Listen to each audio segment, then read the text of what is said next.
Hello friends, welcome to my YouTube channel Ganesh Gurukul official पर। तो आप सभी का स्वागत है हमारे यूट्यूब चैनल पर। और हम लोग आ चुके हैं बहुत ही इंटरेस्टिंग क्वेश्चन के साथ। और ये जो क्वेश्चन है हमारे डाउट ग्रुप में पूछा गया क्वेश्चन था और इसका मैं अभी सॉल्यूशन देने वाला हूँ।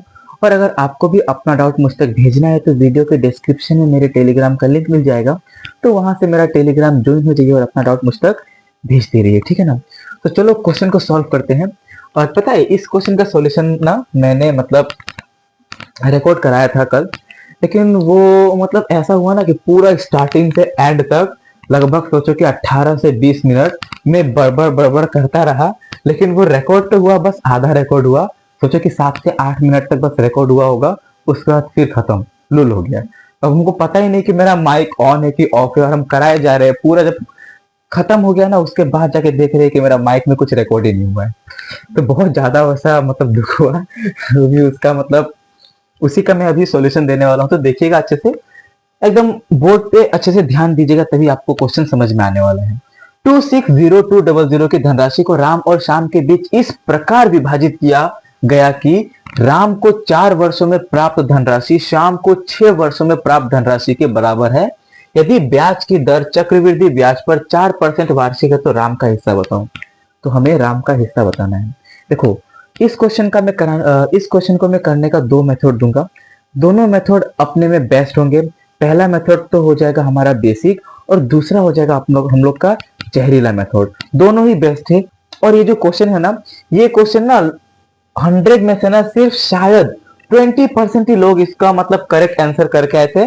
लगभग बाकियों ने तो इसको ऑन अटेम्प्ट ही कर दिए। तो इस बार जीडी में पूरा धूम मचाया हुआ था। 2025 में बहुत क्वेश्चन पूछा गया था इक्वल अमाउंट लेकिन कंपाउंड इंटरेस्ट का ऊपर, ठीक है ना। और सब लोग सीख के गए हैं, और अधिकतर टीचर पढ़ाते भी है सिंपल इंटरेस्ट का इक्वल अमाउंट। लेकिन हम लोग इस बार जो क्वेश्चन आ गया है, किसका आ गया है? Equal amount of compound interest. तो हर एक लाइन को ध्यान देना जो हम बोल रहे हैं। आप लोग को ना, अगर पहले हम लोग करेंगे बाय बेसिक, तो बेसिक के लिए आप लोग के अंदर 2-3 चीजें आप लोग को पता होनी चाहिए। क्या? सबसे पहला कि अमाउंट का फॉर्मूला होता क्या है। अमाउंट का फॉर्मूला कंपाउंड इंटरेस्ट में होता क्या है, सीआई में अमाउंट का फॉर्मूला होता क्या है। तो आप लोग बोलोगे कि हमें पता ही नहीं। तो हम बोलते हैं ध्यान देना। देखो, एक स्टैंडर्ड भाषा में जो ऐसा बुक में दिया गया होता है, अमाउंट का फॉर्मूला क्या होता है? पी ब्रैकेट में 1 प्लस यहाँ पर आर बाय 100, और यहाँ पर क्या हो जाता है? Time. P 1 plus R by 100 और पावर में क्या हो जाता है? टाइम हो जाता है।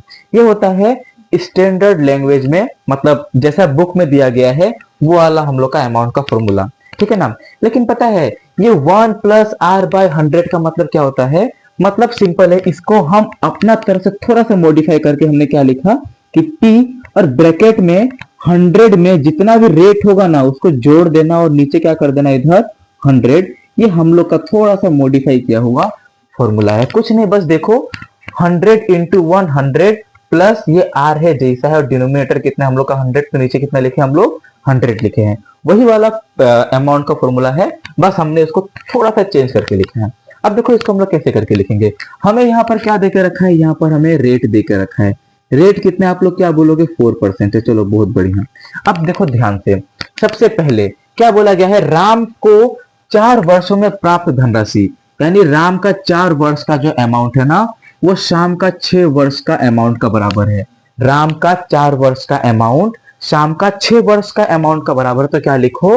राम का प्रिंसिपल क्या होगा हमें नहीं पता, पी और यहां इंटू देके ब्रैकेट में 1 प्लस आर और नीचे 100, और यहां पर जो टाइम है ना राम का, देखो हम यहां पर लिख दे रहे हैं राम, और यहां पर हम क्या लिखते हैं? श्याम, ठीक है ना, बस समझ में आने के लिए, और कुछ नहीं।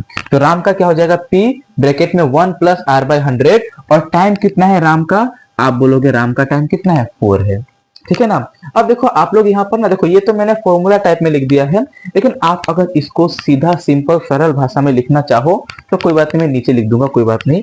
अब देखो यहाँ पर एक इक्वल टू, देखो ये हो गया राम के लिए।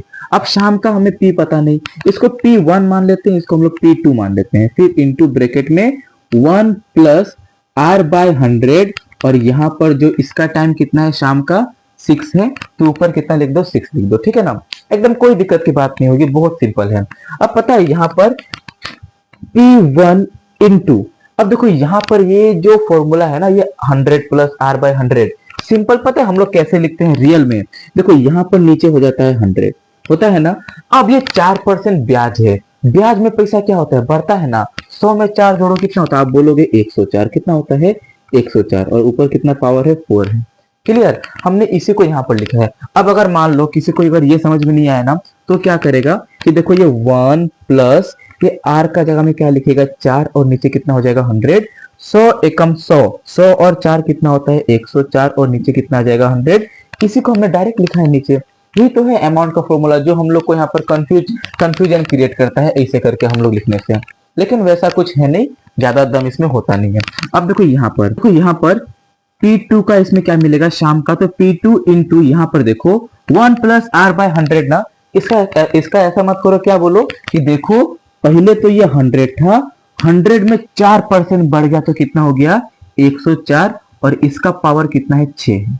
सिंपल ऐसा लिखना सीखो, ठीक है। तो रेट कितना है, दोनों जगह रेट हम लोग का 4 है, लेकिन इन दोनों का जो अमाउंट है वो क्या है, इक्वल है। समझ में आ रहा है कि इसका इतना 4 वर्ष में जितना अमाउंट बना होगा और इसका 6 वर्ष में जितना अमाउंट बना होगा, और वो दोनों अमाउंट क्या है, बराबर है। क्या है वो दोनों अमाउंट क्या है, बराबर है, अर्थात इक्वल है। अब यहाँ पर पता है क्या करूंगा मैं, थोड़ा ध्यान देना। ये मान लो ये 104, देखो 104 बाय 100, इसका पावर कितना है 4, मतलब ये यहाँ पर 4 बार है और ये यहाँ पर 6 बार है, तो ये पूरा 4 बार उठा के मैं इसका 6 बार जब काटूंगा ना, तो यहाँ पर पता है क्या बच जाएगा, यहाँ पर बच जाएगा 2 बार। क्या बच जाएगा यहाँ पर 2 बार। मुझे पता है यहाँ से आधा लोग को नहीं समझ में आया होगा, कोई बात नहीं, हम इसको समझा देते हैं, इधर ध्यान दे लेना। मान लो ये हम लोग का k है, इंटू यहाँ पर 5 का पावर 4 है, फिर इक्वल टू यहाँ पर मान लो p है, और इंटू यहाँ पर 5 का पावर 6 है। तो इसको हम लोग कैसे कर सकते हैं, पता है ये 5 का पावर 4 मतलब क्या होता है, k इंटू 5 का पावर 4 मतलब 5 को 4 बार गुना करना। चलो हम लोग 4 बार कर दिया, ठीक है। फिर यहाँ पर इक्वल टू, चलो यहाँ पर इसको थोड़ा साइड में थोड़ा बड़ा करके लिखते हैं, k है और इंटू ये 5 को 4 बार लिखना। चलो हमने इसको 4 बार लिखा है, बस समझने के लिए हम एक साइड में एग्जांपल करा रहे हैं। फिर यहाँ पर p इंटू 5 को 6 बार, 5 into 5 into 5 into 5 into 5 into 5 हो गया 6 बार। देखो ये वाला 5 से ये वाला 5 खत्म, ये वाला 5 से ये वाला 5 खत्म, ये वाला 5 से ये वाला 5 खत्म, क्योंकि इक्वल टू का मुखामुखी कटता है ना, तो काट दे रहे हैं।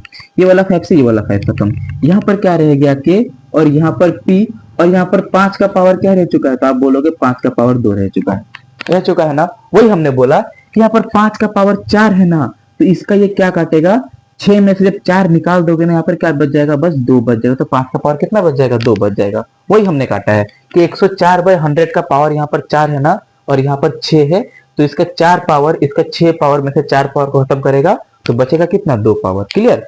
अब नेक्स्ट स्टेप क्या करो कि यहाँ पर बस P1 रह चुका है, अब इक्वल टू यहाँ पर देखो P2 है, रहने दो। अब इनटू, एक बार इसको थोड़ा सॉल्व कर लेते हैं, ठीक है ना। ये 104 जो है ना, इसको एक बार काट लो, किससे काटो, 2 से काट लो, या फिर आप यहाँ पर भी स्क्वायर कर सकते हो। मैं चाहता हूँ कि यहाँ पर स्क्वायर ना करके पहले इसको छोटा कर लेते हैं ना, तो चलो छोटा कर लेते हैं। 4 से काटते हैं, 4 दूनी 8, 4 6 के 24, 4 25 में 100, यानी 26 बाय 25 है, और उसका ऊपर क्या है यहाँ पर होल स्क्वायर है, ठीक है ना। ये वाला स्टेप आप डायरेक्ट लिख सकते हो, मैं तो बस समझाने के लिए इतना लंबा लिख रहा हूँ, लेकिन आप लोग इसको और भी शॉर्ट में कर सकते हो, बेसिक भी कोई टफ नहीं होता है। 26 का स्क्वायर कितना हो जाता है, आप लोग बोलोगे 676 होता है, और 25 का स्क्वायर कितना होता है, आप बोलोगे 625 होता है। क्लियर। अब नेक्स्ट देखो, ये वाला P1 ऊपर तो है, रहने दो। अब ये P2 को ना घींच के नीचे लेके आ दो, तो यहाँ पर क्या आ जाएगा P2।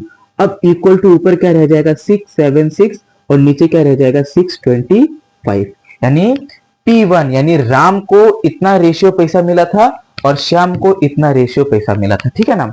अब आप क्या बोलोगे कि कितना रुपया उसने बांटा है, तो आप बोलोगे 260200 रुपया बांटा है, यानी इतना रुपया जो है राम और श्याम दोनों में बटा है, यानी इन दोनों का प्लस का मान है। और 676 और 625 कितना होता है, आप बोलोगे 1304 होता है, सॉरी 1301 होता है ना। 6 5 11, 3 7 2 9, 10 इधर 1, 6 6 12 13, यस 1301 होता है। हमें किसका मान चाहिए, हमने इन दोनों को प्लस करके नीचे लिखा है, ठीक है ना, क्योंकि ये जो है ये टोटल का मान है। हमें किसका मान चाहिए, हमें तो चाहिए भाई राम का मान। तो राम का मान कितना, तो आप बोलोगे राम है हम लोग का P1, यानी हमें किसका मान चाहिए, 676 का मान चाहिए। इसका ये पूरा हमको 2 गुना दिख रहा है और यहाँ पर डबल जीरो, तो क्या बोलोगे, 2 जीरो है, 2 जीरो रहने दो, 2 6 के 12 का 2 हाथ में 1, 2 7 14 1 15 हाथ में 1, 2 6 के 12 1 13, 135200 is our correct answer, option number B. ठीक है ना, बहुत ही सिंपल था, हम लोग इसको आराम से बना सके। तो ये हो गया हम लोग का बेसिक से। अब बाय बेसिक आप लोग को थोड़ा सा टफ लगा होगा मुझे पता है, लेकिन जब मैं आपको जहरीला मेथड बताऊंगा ना, तो आप लोग इसको बहुत ही शॉर्ट में उड़ा सकते हो और आप लोग वहां तक सोचे भी नहीं होगे, ऐसा हम लोग इसको बना सकते हैं। ठीक है ना, तो ये आपको आई थिंक समझ में आया होगा। तो अभी हम बताते हैं मेथड नंबर 2। ओके, तो देख लो मेथड नंबर 2 कैसा हो जाएगा। तो देखो मेथड नंबर 2 भी कोई टफ नहीं है, बस मेथड नंबर 2 में ना हम लोग को थोड़ा सा अपना जो नॉलेज है ना थोड़ा सा बढ़ा के चलना है, क्योंकि ये जो क्वेश्चन है ना ये हम लोग का एसएससी जीडी में ना इस बार बहुत ज्यादा पूछा गया था। लेकिन पता है एक चीज, उसमें ना ये जो गैप था ना, हम लोग बताते हैं, ध्यान देना, उसमें ना मतलब ये जो नंबर होते थे ना कि राम को 4 वर्ष में प्राप्त धनराशि और शाम को 6 वर्ष में प्राप्त धनराशि दोनों बराबर है ऐसा बोलता है, लेकिन इन दोनों का जो गैप है ना वो पता है क्या होता है, कॉन्जिक्यूटिव नेचुरल नंबर, जैसे मतलब 4 5 7 8 11 12 ऐसा होता, मतलब राम को 11 वर्षों में और शाम को 12 वर्षों में, तो गैप कितना होता था, 1 का होता। तो इसके लिए बहुत ही टीचर्स ने बहुत ही बढ़िया बढ़िया मेथड बता रखे हैं। लेकिन अगर आपको जहरीला मेथड से जाना है तो सबसे पहले आप लोग को 2-3 बातों को ध्यान में रखना है। राम ने कितना वर्ष के लिए लगाया, तो आप बोलोगे 4 ईयर के लिए राम ने पैसा लगाया, और शाम ने कितना वर्ष के लिए लगाया, तो आप बोलोगे शाम ने 6 ईयर के लिए लगाया है। क्लियर, और रेट कितना है, 4% ना, इसको साइड में ले जाके खोल लो, परसेंट हटाओ, नीचे कितना आ जाएगा, 100, 4 एकम 4, 4 25 में 100, तो मुझे क्या मिलेगा, 1/25। अब इतना अगर आप लोगों ने लिख लिया ना, सोचो कि आप लोग जहरीला मेथड का 100 में से 60% बना चुके हो। ओके, अब आपको एक बात को ध्यान देना है जो हम अभी बोलने वाले हैं, क्या कि देखो राम ने 1 पैसा को 4 साल के लिए लगाया, ठीक है, तो जितना पैसा बना उतना ही पैसा बनने के लिए शाम को उस पैसा को 6 साल के लिए लगाना पड़ा, मतलब शाम को कुछ अलग पैसा को 6 साल के लिए लगाना पड़ा। मतलब राम ने जितना पैसा लगाया वो 4 साल में इतना हो गया कि उतना बनाने के लिए शाम को 6 साल तक लगाना पड़ा पैसा। इसका मतलब आप समझ सक रहे हो, इसका मतलब ये कि राम जो है ना वो ज्यादा पैसा लगाया होगा, राम ने ज्यादा पैसा लगाया इसलिए 4 साल में उसका पैसा ज्यादा बन गया, और शाम ने थोड़ा कम पैसा लगाया इसीलिए उसको 6 साल लगे राम जैसा बनने में। शाम ने थोड़ा कम पैसा लगाया इसीलिए उसको 6 साल लगा राम जैसा बनने में। ये वाला लाइन आपको समझना पड़ेगा, तभी आप इसको समझ पाओगे और शॉर्ट में बना पाओगे। समझ में आ रहा है आप इसको कैसे बना सकते हो। तो हमने क्या बोला, राम ने एकदम 100% ज्यादा पैसा लगाया होगा और शाम क्या लगाया होगा, शाम एकदम 100% कम पैसा लगाया होगा, इसीलिए तो शाम को 6 साल लग गया राम का जैसा जैसा होते होते। ओके, अब देखो यहाँ पर हम लोग अब नेक्स्ट लाइन क्या लिखेंगे, देखो क्या बोलोगे, ये जो 25 है ना इसी में सब खेला है, रेट में ही खेला है कि पहले 25 था, अब 25 में एक बढ़ाओ कितना हो गया है, 26। अब बोलोगे आप यहाँ पर 26 और यहाँ पर 25 लिख सकते थे, ठीक है ना, मतलब आप यहाँ पर 25 और यहाँ पर 26 लिख सकते थे, आपने यहाँ पर 26 और यहाँ पर 25 क्यों लिखा, क्योंकि देखो समझना, शाम ने तो फिर देखो ये पता है क्या होता है, ये होता है प्रिंसिपल का रेशियो, क्या हो जाता है, ये होता है हम लोग का प्रिंसिपल का रेशियो। ओके, ये जो रेट से हमको जो मिलता है ना ये क्या होता है, प्रिंसिपल का रेशियो। जहरीला मेथड के अनुसार ये क्या होता है, प्रिंसिपल का रेशियो। अब देखो तो, राम ने 4 साल में बस 26 रुपया लगाया, कितना लगाया है, 26 रुपया, और 4 साल में जितना रुपया बना है ना उतना रुपया बनने के लिए शाम को 6 साल तक 25 रुपया को लगाना पड़ा, यानी शाम ने गारंटी थोड़ा कम पैसा लगाया है, क्योंकि पता है रेट तो उतना ही है। ऐसा तो नहीं कि राम को ज्यादा रेट मिल रहा है और शाम को थोड़ा कम रेट मिल रहा है, ऐसा तो नहीं है, रेट तो सेम ही है, तो गारंटी यहाँ पर पैसा का थोड़ा फेरबदल होगा, क्या होगा, पैसा का थोड़ा कमती और वृद्धि होगा, इसीलिए। ओके, अब पता है अधिकतर जो क्वेश्चन है ना जो जीडी में आते हैं, तो वहां पर हम लोग पता है क्या करते हैं, जो ये है ना ये इन दोनों का सम का मान है, हमसे क्या पूछा है राम, यानी 26 का मान चाहिए, हम लोग ऐसा करके तुम झटका में बना के लेके चल जाते हैं। लेकिन पता है उसमें क्या होता है, इन दोनों का जो गैप है ना, ये वाला गैप हमेशा 1 का रहता था, कितना का रहता था, तो आप लोग बोलोगे 1 का, लेकिन यहाँ पर इन दोनों का गैप 1 नहीं है, यहाँ पर इन दोनों का गैप कितना है, 2 है, इन दोनों का गैप कितना है, 2। तो बस क्या करना, अगर यहाँ पर 1 रहता तो पावर 1 होता, इसीलिए हम लोग यही को लिखते थे। लेकिन अब यहाँ पर 2 बन चुका है ना, तो इसका भी पावर 2 कर दो, इसका क्या कर दो, पावर 2 कर दो। तो 26 का स्क्वायर कितना होता है, 676, और 25 का स्क्वायर कितना होता है, आप बोलोगे 625। अब बस सिंपल में 6 कितना रुपया बांट रहे हैं, 260200 बांटा जा रहा है। किन दोनों के बीच बांटा जा रहा है, राम और श्याम के बीच। तो इन दोनों को जोड़ो कितना होता है, तो आप बोलोगे 1301 होता है। हमें किसका मान चाहिए, हमें तो चाहिए राम का मान, यानी हमें किसका मान चाहिए, 676 का मान चाहिए। इसका ये पूरा 2 गुना है और डबल जीरो बैठा दो, तो यहाँ पर 2 मतलब आंसर कितना आ जाएगा, यहाँ पर डबल जीरो, फिर यहाँ पर 676 इंटू 2 कितना होता है, 1352 is our correct answer, option number B. ठीक है ना। देखो कोई टफ क्वेश्चन नहीं था, बस यहाँ पर मेन बहादुरी क्या था, रेट को खोलना। रेट तो आप लोग आराम से खोल सकते थे, और सबसे इंपॉर्टेंट किसको ज्यादा और किसको कम पैसा मिल रहा है उसको थोड़ा सा अपने हिसाब से दिमाग में लेके चलना, कि देखो अगर राम ने 4 साल के लिए लगाया है तो इसने ज्यादा पैसा लगाया होगा, और शाम को राम का जैसा बनने में 6 साल लग गया तो पक्का वो राम से थोड़ा कम पैसा लगाया होगा। तो इसने कितना लगाया 25 और इसने कितना लगाया 26। और अगर यहाँ पर गैप अगर 1 का हो, गैप अगर 1 का हो तो कोई टेंशन की बात नहीं, हमें ये स्क्वायर करने की जरूरत ही नहीं पड़ेगी। लेकिन अगर गैप यहाँ पर 2 का दे दिया तो दोनों जगह क्या कर दो, पावर में 2 कर दो, और आराम से अपना आंसर लेके आ जाओ कि ये जो पूरा पैसा है राम और श्याम दोनों में बट रहा है, यानी ये टोटल का मान है। हमें क्या चाहिए, राम का मान, यानी हमें 676 का मान चाहिए। बस खेल खत्म। ओके, तो कमेंट में बताना आपको ये जहरीला मेथड कैसा लगा। आई होप आपको अच्छा लगा होगा। और बहुत ही इंटरेस्टिंग क्वेश्चन था, पेचीदा क्वेश्चन था, इसलिए इसको मुझे समझाने में बहुत ज्यादा टाइम लग गया। लेकिन आप लोग एग्जाम में इसको इतना ज्यादा भाव देना नहीं, बस आएगा फटाफट जहरीला कॉन्सेप्ट लगाओ और एकदम चुटकी मार के उड़ा दो, एकदम फिनिश हो जाएगा। ठीक है ना। तो ऐसे ही इंटरेस्टिंग एंड कॉन्सेप्चुअल क्वेश्चन के साथ हम लोग आते रहेंगे। तब तक के लिए बाय बाय, थैंक यू।